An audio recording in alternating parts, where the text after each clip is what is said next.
Brentwood, Los Angeles. August 5th, 1962. The sun is setting over a small hacienda-style house on Fifth Helena Drive, tucked into a quiet cul-de-sac where celebrities go to hide from the world. The house is modest by Hollywood standards. 2,500 square feet, 4 bedrooms, 3 bathrooms, a red tile roof and white stucco walls that blend into the California landscape. Behind a tall privacy fence and locked gates, surrounded by trees that block the view from the street, Marilyn Monroe lies dead in her bedroom. She is 36 years old. The official cause of death will be listed as probable suicide from an overdose of barbiturates. But the questions that begin on this night will never be fully answered.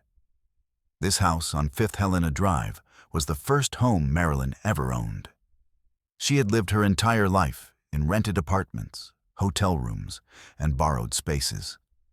She had been passed from foster home to foster home as a child, lived with guardians who did not want her, slept on couches and in spare rooms. She had been a star for over a decade, one of the most famous women in the world, and she had never owned a home. In January 1962, Marilyn paid $77,500 for this property. In today's money, roughly $750,000. Not expensive for a movie star, almost cheap. But for Marilyn, it represented something money could never fully buy. Permanence, belonging. A place that was hers and could not be taken away. She called it her Mexican hacienda. She loved the tile floors, the exposed beams, the courtyard with the small pool. She spent months decorating it, choosing furniture, hanging paintings, creating a space that felt like home for the first time in her life. She moved in on February 9th, 1962. 6 months later, she was dead in the bedroom. The house she waited her whole life to own became the place where her life ended. The first home became the last home. The symbol of stability became the setting of her death. This is not a story about fame. It is a story about loneliness, about what happens when the image the world sees is so far from the reality that the gap becomes unbearable. About the cost of being a symbol when all you want is to be a person. The house on Fifth Helena Drive is small, unremarkable from the outside, easy to miss if you drive past. But it holds one of the most mythologized deaths in American history. And the story of how Marilyn Monroe ended up dead in that bedroom, surrounded by pills and empty bottles, begins long before she ever walked through the door.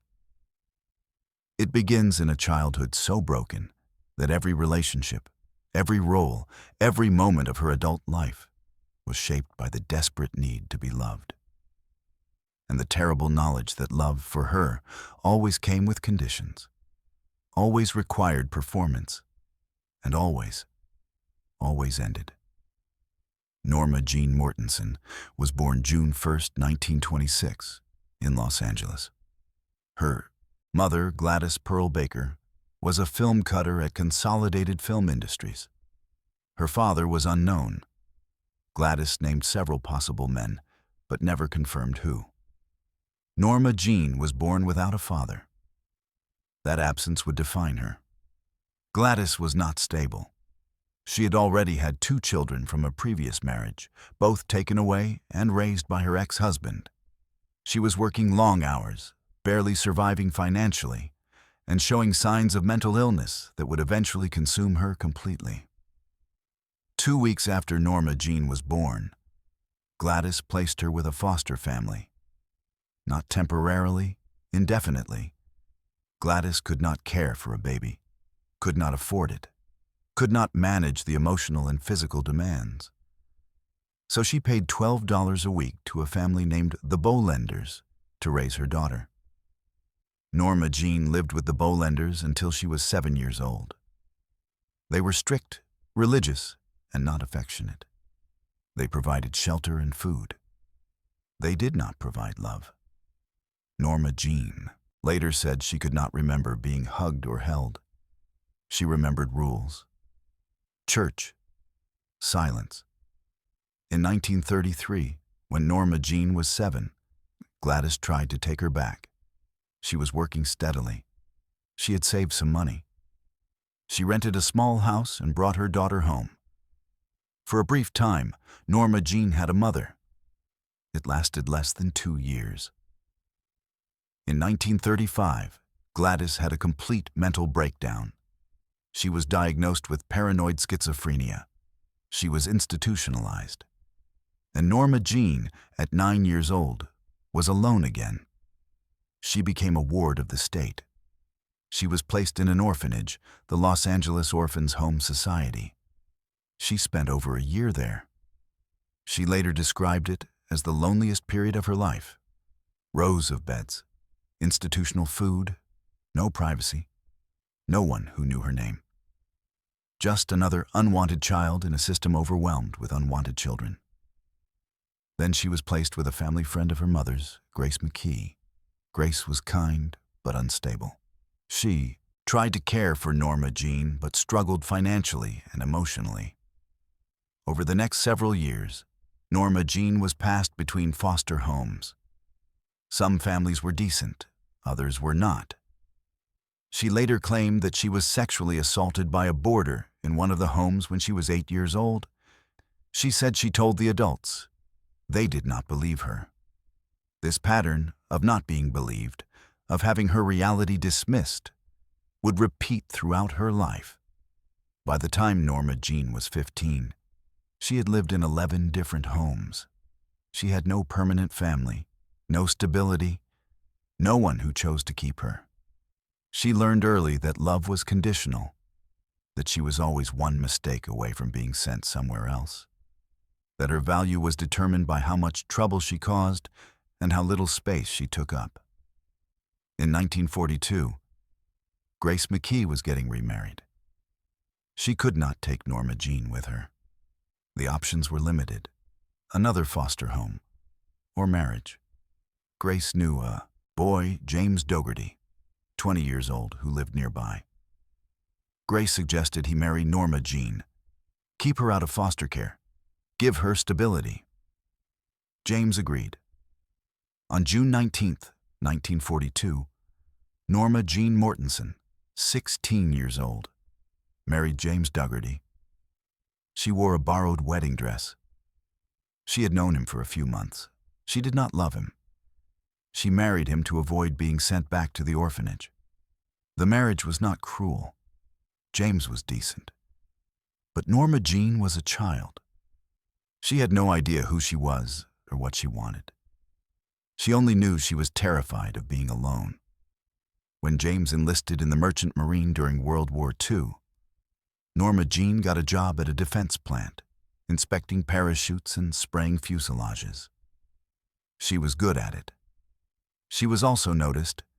A photographer from the military, taking pictures of women working in factories for propaganda, saw her. He asked to take her picture. She said yes, and that photograph changed everything. By 1945, Norma Jeane Dougherty had been modeling for a year. She dyed her hair blonde. She learned how to pose, how to smile, how to transform herself into something that looked effortless but required constant work. The camera loved her, not because she was the most beautiful woman in Los Angeles, though she was beautiful, but because she understood something instinctively. The camera was not interested in who she was. It was interested in what she could become. She signed with a modeling agency. She appeared on magazine covers. And she caught the attention of a Hollywood studio executive who saw her photograph and thought she might have a future in film. In 1946, 20th Century Fox signed her to a contract, $75 a week. She was 19 years old. And the studio told her immediately that Norma Jeane Dougherty was not a movie star name. She needed something new, something that sounded glamorous, memorable, marketable. They suggested Marilyn, after Broadway. Star Marilyn Miller. For the last name, someone suggested Monroe, her mother's maiden name. Norma Jeane agreed. She had no attachment to her birth name anyway. It belonged to a childhood she wanted to forget. A girl no one had wanted. Marilyn Monroe could be someone else, someone people did want. She divorced James Dougherty in 1946. He had come back from the war expecting to resume their marriage. She told him she wanted a career. He did not understand. She was young and beautiful. She could be a wife and mother. What more did she need? But Norma Jeane had tasted something James could never understand. She had seen that when she transformed into Marilyn, people noticed her, wanted her, paid attention. The loneliness did not disappear, but it was muted by the applause. The early years in Hollywood were hard. Marilyn was given small parts, bit roles, lines that did not matter. She was beautiful, yes, but so were hundreds of other girls. The studio did not know what to do with her. They let her contract lapse in 1947. She survived by doing pin-up modeling. She posed nude for a calendar in 1949, earning $50. The photos would resurface years later and nearly destroy her career. But in 1949, she needed the $50. She was broke, hungry, living in cheap apartments, surviving on the edge. She signed with Columbia Pictures briefly, then they dropped her too. She took acting classes. She studied. She worked obsessively on the craft, trying to become more than just a pretty face. She dated powerful men, studio executives, agents, men who could help her career. She understood early that relationships in Hollywood were transactions. You gave something, you got something. Love was rarely part of the equation. In 1950, she met an agent named Johnny Hyde. He was 53. She was 24. He fell in love with her. Not with Marilyn the image, but with Norma Jeane the person. He wanted to marry her. He wanted to leave his wife and children for her. He promised he would make her a star. Marilyn said no to marriage, but she let him help her career. Johnny used his connections to get her roles. Real roles. In 1950, she appeared in The Asphalt Jungle and All About Eve. Small parts, but she was noticed. Critics mentioned her. The camera lingered on her face. Johnny died of a heart attack in December 1950. Marilyn was devastated. One of the few people who had genuinely loved her was gone, and once again, she was alone. But Johnny's work had paid off. 20th Century Fox re-signed her. This time, the roles were bigger. In 1953, she starred in Niagara, Gentlemen Prefer Blondes, and How to Marry a Millionaire. All three were massive hits, and Marilyn Monroe, at 27, became a superstar. But the image and the person were already splitting apart. Marilyn Monroe was confident, sexual, playful, the embodiment of Hollywood glamour. Norma Jeane was insecure, terrified, dependent on pills to sleep and pills to wake up. The studio demanded Marilyn. The world demanded Marilyn. And Norma Jeane, the girl no one had wanted, was disappearing beneath the performance. In January 1954, Marilyn married Joe DiMaggio, the legendary baseball player. It seemed like a fairy tale. The blonde bombshell and the sports hero, America's sweethearts. The media celebrated it.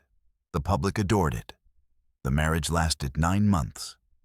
Joe loved Norma Jeane, or the version of her he imagined existed beneath Marilyn.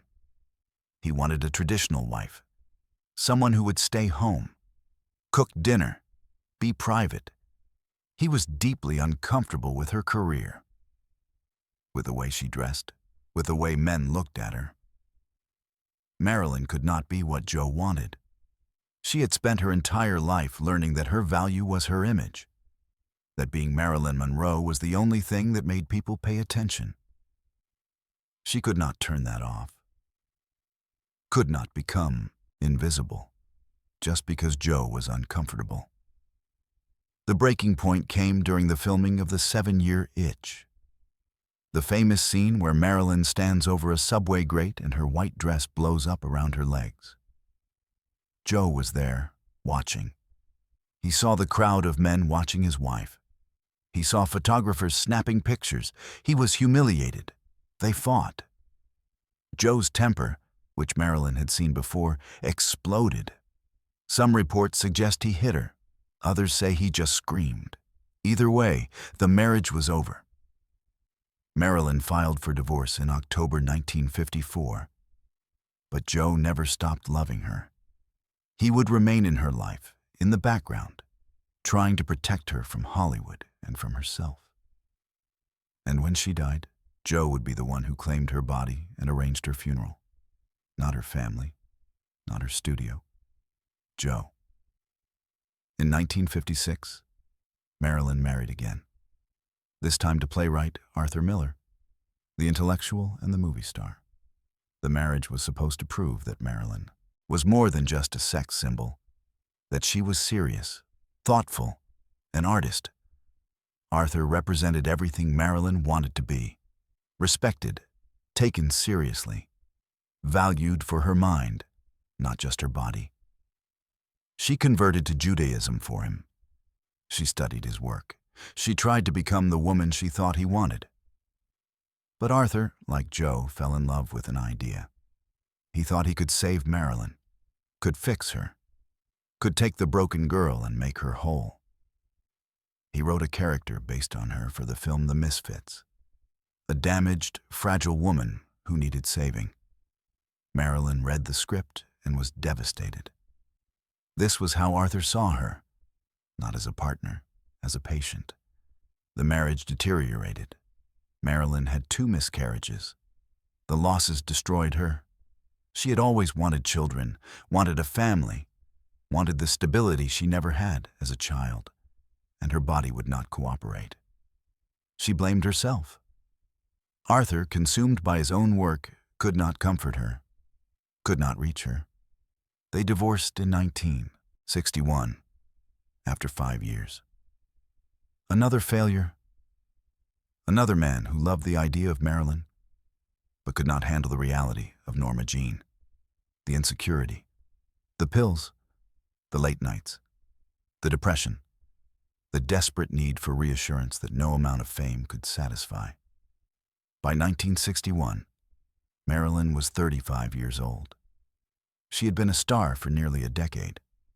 She had made over 30 films. She was one of the most photographed women in the world, and she was profoundly, devastatingly alone. She started looking for a house, not an apartment, not a rental. A house she could own, a place that could not be taken away, a place where she could finally, maybe, feel like she belonged. Marilyn found the house in late 1961. It was in Brentwood, a quiet neighborhood on the west side of Los Angeles. The house was small, built in the Spanish colonial revival style. It had been constructed in 1929 and had the kind of character older homes have: arched doorways, exposed wooden beams, tile floors that felt cool even in summer. The property was less than 1/3 of an acre. The house sat at the end of a cul-de-sac, tucked behind gates and surrounded by high walls and mature trees. Privacy was built into the design. You could not see the house from the street. You could not see into the yard. It was a retreat, a hideaway. Marilyn fell in love with it.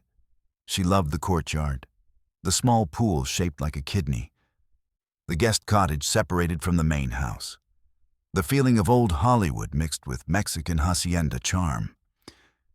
It felt safe, enclosed, like a place where she could finally stop performing. She bought it in January 1962 for $77,500. It was the first property she ever owned. She was 35 years old. Most of her peers, the other stars, had owned homes for years. But Marilyn had always been transient, always moving, always one step away from being evicted or asked to leave. This house was hers. She could paint the walls, plant flowers, stay as long as she wanted. No one could tell her to leave. She moved in on February 9th, 1962. She spent the next several months decorating. She bought furniture from Mexico. She hung art on the walls. She planted flowers in the courtyard. She had tiles installed with a Latin phrase, Cursum Perficio. I complete my journey. Friends who visited said Marilyn was happier than they had seen her in years.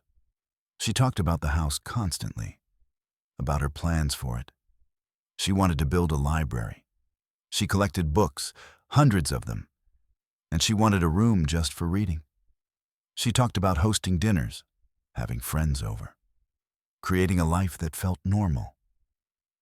But the house could not solve the deeper problems, could not quiet the voices that told Marilyn she was worthless, could not heal the damage from a childhood spent being unwanted, could not fix the fact that her career was faltering and her body was breaking down, and the pills she depended on were consuming her. In April 1962, Marilyn began work on a film called Something's Got to Give. It was supposed to be a comeback, a romantic comedy that would remind everyone why she was a star. But Marilyn was not well. She was late to set. Sometimes she did not show up at all. She was disoriented, forgetful. The pills which she took to sleep and to wake and to manage anxiety were affecting her ability to function. The studio was furious. They threatened to sue. They fired her from the film in June. The press reported that Marilyn was unreliable, difficult, washed up. At 36, her career seemed over. She retreated to the house on Fifth Helena Drive. She spent days in bed. She took more pills. She called friends late at night, rambling, incoherent. She was frightened, alone, trapped inside a life that looked perfect from the outside and felt unbearable from the inside. In July, the studio reconsidered. They offered to rehire her for Something's Got to Give. Marilyn agreed. It seemed like a reprieve, a chance to prove she could still work, still be Marilyn Monroe. But by early August, something had shifted. Friends who spoke to Marilyn in her final days said she sounded strange, disconnected. She talked about being tired, about wanting to rest, about whether any of it had been worth it. On August 4th, 1962, Marilyn spent the day at home. She made phone calls. She spoke to her psychiatrist. She dismissed her housekeeper early. And sometime that night, she took enough barbiturates to kill herself. Or someone gave them to her. Or she took them without realizing how many she had already taken. The truth, like so much about Marilyn's life, is impossible to confirm. What is certain is that on the morning of August 5th, Marilyn Monroe was found dead in her bedroom at the house on Fifth Helena Drive, the house she had owned for less than 6 months. The first home that was truly hers, the place where she was supposed to complete her journey. Marilyn's housekeeper, Eunice Murray, discovered the body. Or at least, that is the official story. The timeline is confused. The statements given to police contradicted each other. And in the decades since, the inconsistencies have fueled endless conspiracy theories. Eunice said she woke around 3 in the morning and noticed light under Marilyn's bedroom door. She said the door was locked, which was unusual. She said she called Marilyn's psychiatrist, Dr. Ralph Greenson, who came to the house. He broke a window to get into the bedroom and found Marilyn dead, lying face down on the bed, naked, with the phone in her hand. But the coroner estimated time of death as between 8 and midnight. If Eunice found her at 3 in the morning, why did she wait hours to call the police? And why call the psychiatrist first instead of emergency services?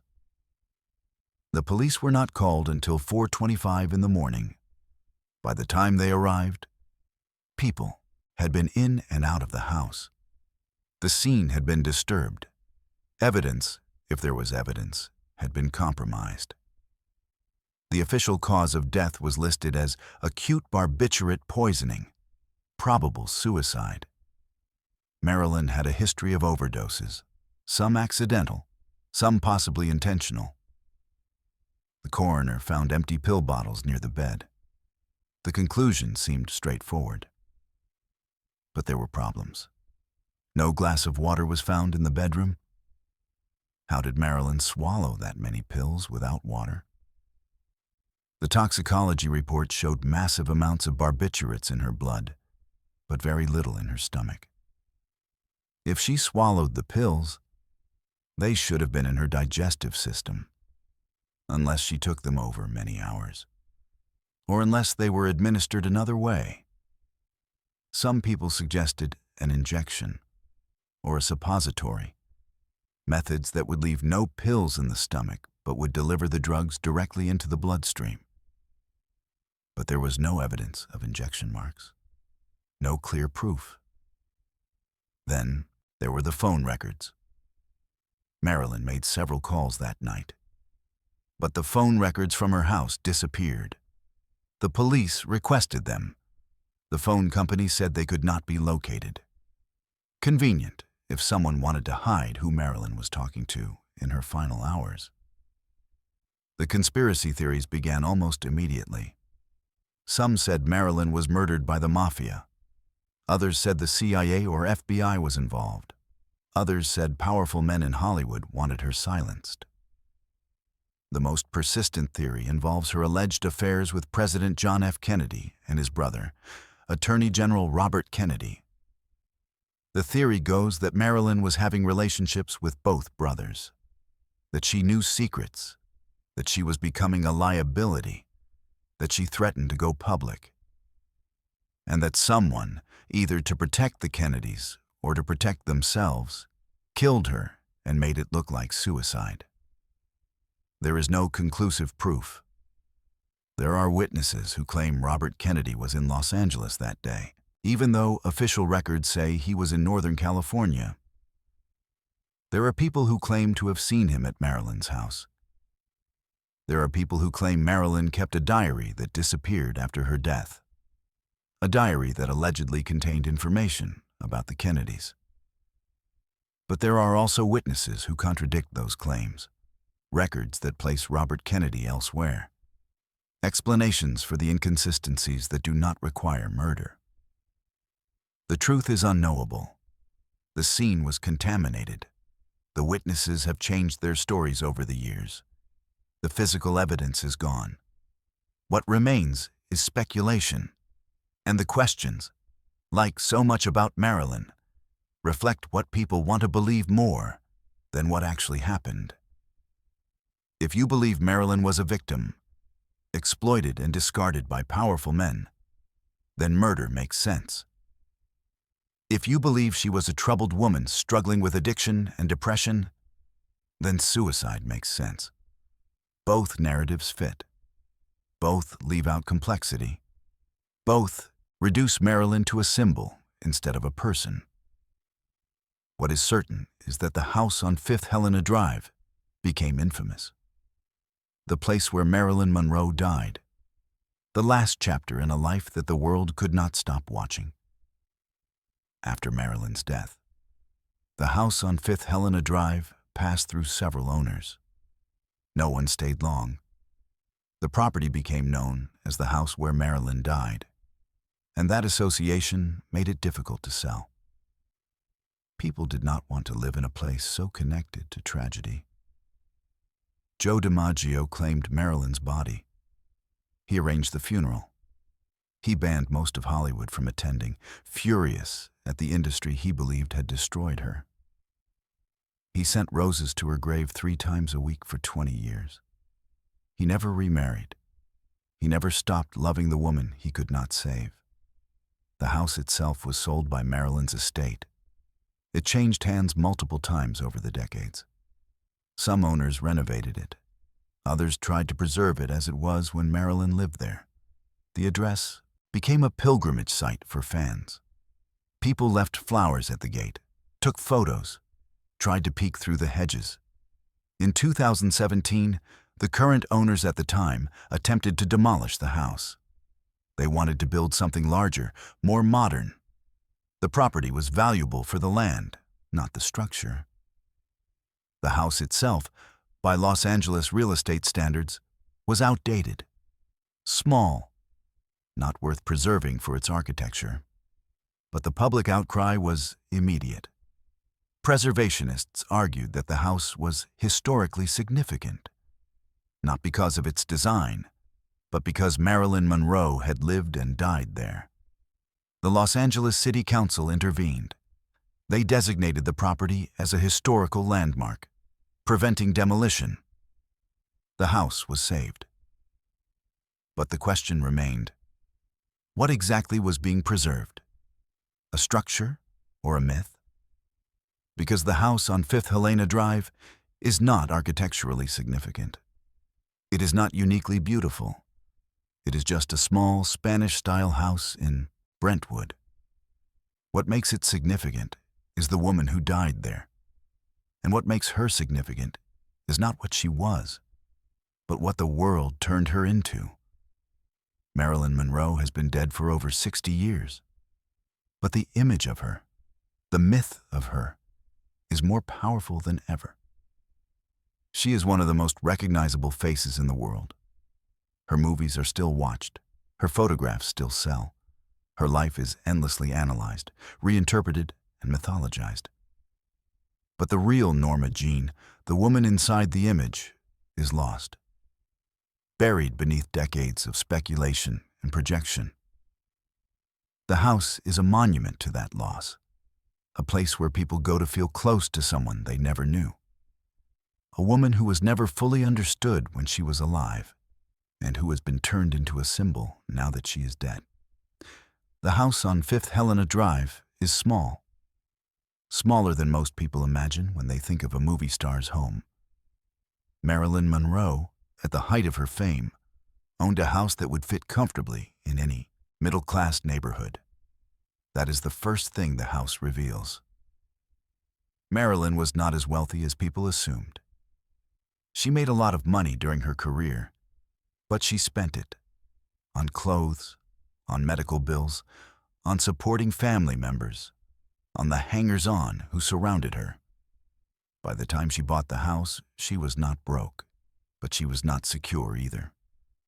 The house represents ambition, yes, ownership, stability, but it also represents limits. Marilyn could afford $77,500. She could not afford a mansion in Beverly Hills.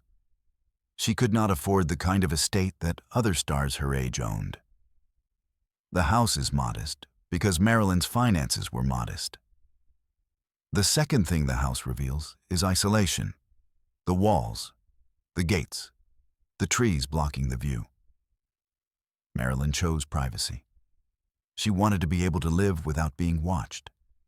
But privacy for someone like Marilyn was also isolation, because she could not go out, could not walk down the street, could not interact with strangers without it becoming a spectacle. So she stayed inside, behind the walls, and the people who entered were carefully controlled. Her psychiatrist, her housekeeper, a few friends. The walls kept the world out. But they also kept Marilyn in. The house was both a refuge and a trap. The third thing the house reveals is the gap between image and reality. Marilyn Monroe, the movie star, should have owned a palace, something glamorous, something that matched the image. But Norma Jeane, the woman, bought a small house in a quiet neighborhood. She wanted peace. She wanted normalcy. She wanted to stop performing. The house is evidence that Marilyn knew the image was a lie, that she was exhausted by it, that she wanted to be someone else. The tiles she chose, the phrase Cursum Perficio, "I complete my journey," suggest she was ready for the performance to end. Whether she meant death or just retirement is unclear. But the sentiment is revealing. She was tired. The house also reveals what Marilyn valued: books, art, simple beauty, comfort. The house was not flashy. It was not designed to impress. It was designed to feel like a home. The home she never had as a child. The stability she never experienced. And that makes her death in that house even more tragic. Because she finally had what she always wanted. A place that was hers. And she could not enjoy it. Could not escape the damage that had been done decades earlier. Could not outrun the loneliness and the fear and the belief ingrained in childhood that she was fundamentally unworthy of love. The house could not save her. It could not heal her. It could only witness her final hours. And now it stands, preserved by law, as a monument to a woman who was never allowed to just be a person, who was always a symbol, always a projection, always Marilyn Monroe, even when all she wanted was to be Norma Jeane. Marilyn Monroe's life is often framed as a tragedy. And it was. But the tragedy was not that she died young. The tragedy was that she was never allowed to live as herself. From the moment she became Marilyn Monroe, Norma Jeane disappeared. And no one, including Marilyn herself, seemed to miss her. The world wanted Marilyn, wanted the breathy voice, the walk, the vulnerability mixed with sexuality, the performance of femininity so perfect it did not seem like a performance. Men wanted to possess her. Women wanted to be her. Studios wanted to profit from her. And everyone wanted her to stay exactly as she was. Frozen in time, forever 25, forever available, forever performing. But Marilyn was a person. And people age, change, get tired, want different things. Marilyn wanted to be taken seriously as an actress. She studied at the Actors Studio in New York. She worked with Lee Strasberg, one of the most respected acting teachers in the world. She tried to prove she was more than just a pretty face. The world did not care. The roles she was offered were always the same. The dumb blonde, the sex object, the comic relief. When she tried to do something different, critics dismissed it. Audiences did not show up. The box office demanded Marilyn Monroe, not Norma Jeane Baker trying to be a serious actress. So she kept performing, kept being Marilyn, even as it destroyed her, even as the pills became necessary just to get through the day, even as her body broke down from the stress and the insomnia and the constant pressure to look perfect and act perfect and be perfect. The house on Fifth Helena Drive was supposed to be the place where she could stop, where she could take off the costume and just exist. But she could not, because the performance had become who she was. There was no Norma Jeane left to retreat into, just Marilyn. And Marilyn was not a person. Marilyn was a character, and characters do not get to retire. They just stop being useful. By 1962, Marilyn was not useful anymore. Her last film had been a disaster. The studio fired her. The press was brutal. She was labeled difficult, unreliable, washed up. At 36, the house became the place where she waited. For what? Another role? Another chance? Another man who might finally love Norma Jeane instead of Marilyn? She did not know. And the not knowing, the uncertainty, the fear that this was it, that she had peaked and now would fade into obscurity, was unbearable. So she took pills, to sleep, to wake, to manage the anxiety. And eventually, she took too many. Whether intentionally or accidentally, the result was the same. The performance ended. Marilyn Monroe died in the house on Fifth Helena Drive, and Norma Jeane, the girl no one had wanted, died with her. The house on Fifth Helena Drive is privately owned. It is not open to the public. You cannot tour it. You cannot see the bedroom where Marilyn died. The current owners live there or rent it out, and they guard their privacy fiercely. But the house is still famous, still sought after by fans and tourists who drive down the cul-de-sac, park outside the gates, and take photos. They leave flowers. They write messages on the walls. They try to feel connected to a woman they never knew but feel like they understand. They do not understand. None of us do. Because the real Marilyn, the real Norma Jeane, was never fully visible.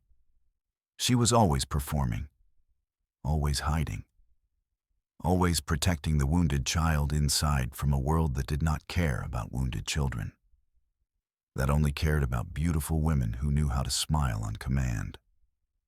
The house is a monument to that disconnect.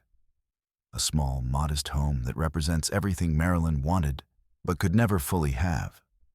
Stability, privacy, normalcy, the ability to stop performing and just live. She bought the house. She decorated it. She planted flowers. She chose tiles with a phrase about completing a journey. And then she died, 6 months after moving in. The journey completed not in peace, but in tragedy. What does the house mean now? To the owners, it is probably just a house. To preservationists, it is a historical landmark. To fans, it is a shrine. To historians, it is evidence, a data point in the mythology of Marilyn Monroe. But to Norma Jeane, if she could see it now, what would it mean? Would she be proud that the house was preserved, that people still care? Or would she be horrified that even in death, she cannot escape? That the house she bought for privacy has become a tourist attraction? That Marilyn Monroe, the character she created to survive, has consumed even this, the one place that was supposed to be just hers? The house cannot answer those questions. It just sits at the end of Fifth Helena Drive, behind gates, behind walls, hidden by trees, exactly as Marilyn wanted. But still watched, still photographed, still mythologized. Because that is the curse of being Marilyn Monroe. You can build walls, you can lock gates, you can hide behind hedges, but the world will still find you, will still project onto you, will still turn you into whatever it needs you to be. The house on Fifth Helena Drive is beautiful. It is preserved. It is protected by law, but it is also haunted, not by ghosts, but by the gap between who Marilyn Monroe was and who the world needed her to be, by the loneliness that fame creates, by the knowledge that no house, no matter how private, can protect you from the image you have created. Marilyn bought a house. She wanted a home. What she got was a mausoleum, a place where the myth of Marilyn Monroe is more alive than Norma Jeane ever was. And the saddest part is that she probably knew it. Knew that even here, in the house she waited her whole life to own, she could not escape, could not stop performing, could not just be. The tiles in the courtyard say, "Cursum Perficio, I complete my journey." But the journey was never really hers. It was always Marilyn's. And Marilyn, the character, the symbol, the myth, can never complete a journey. Because myths do not end. They just get retold, reinterpreted, reimagined. The house stands as a monument to that truth. Beautiful, tragic, and forever incomplete. If you enjoyed this investigation into Marilyn Monroe's Brentwood home and the cost of being an icon, please like this video and subscribe to the channel. Your support makes these detailed stories possible. Tell me in the comments which mansion or estate you want explored next. Every beautiful house has its shadows. Every star has darkness behind the image. Every home becomes a monument to what we cannot escape. Thank you for watching. I'll see you in the next investigation.